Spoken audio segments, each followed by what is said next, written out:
Hello everyone. Thank you for stopping by. Today we're going to review how to calculate the distance between 2 points in any Cartesian plane.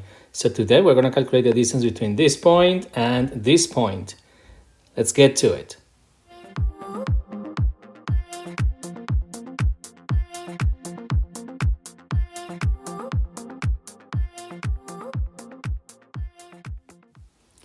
Okay, so let's look at these 2 points. The first one is located at the coordinates -2, 1, because -2 over the x-axis and +1 on the y-axis.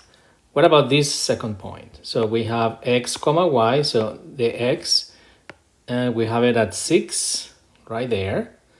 And on the y-axis, we have it at 7. So we are going to calculate the distance from here to here. Oops, sorry, not very straight. That's a little bit better. So the distance between those 2 points. Let's see how we can do that. So first, let's remember that we have a good friend called Pythagoras, right? So one way that we can solve this problem without memorizing a complicated formula, we can just create our own triangle like this. I'm not having straight lines today. This triangle has a right angle. Remember, right angle is an angle of 90 degrees. And because we have this Pythagorean theorem, we have established, or we can establish, that the hypotenuse called c to the second power is equals to the side a to the second power plus the other side to the second power. Of course, this is c, right? Because that is the side opposite to the angle of 90 degrees, and also because it's the longest side of all. So this is our c, this side. Now, if we use this formula to figure out the hypotenuse, or the distance between the 2 points, we just need to apply this. So what is the length of this side? So we can easily do it, because this is going from on the x-axis is going from the point -2 to the point 6. So that's actually 8 units, right? Even if you think of it as in a number line, what is the distance between -2 and +6? You will easily find or arrive to the same conclusion, that is 8 units.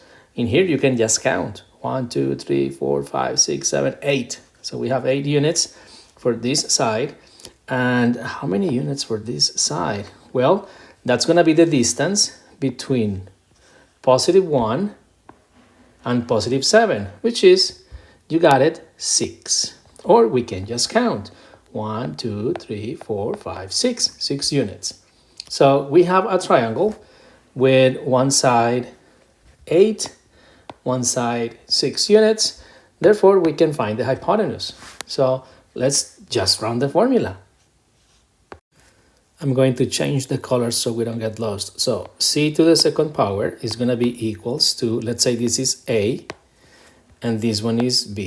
So a to the second power in this case is 8 to the second power. We carry the sign, plus b to the second power in this case is 6. Now c to the second power is equals to, what is 8 to the second power? Well, it is 64, because 8 times 8 is 64, plus 6 to the second power, 36. 6 times 6, 36. Now we just continue carrying on with the calculations. 64 plus 36, that is equals to 100. Because we need to get rid of that second power as well, we are going to do the square root of that, and we square root on both sides of the equation. So this square root will cancel the second power. So now we have c equals to the square root of 100, which is 10. So the distance between these 2 points is 10 units. See? Equals to 10. Our hypotenuse is 10. Simple.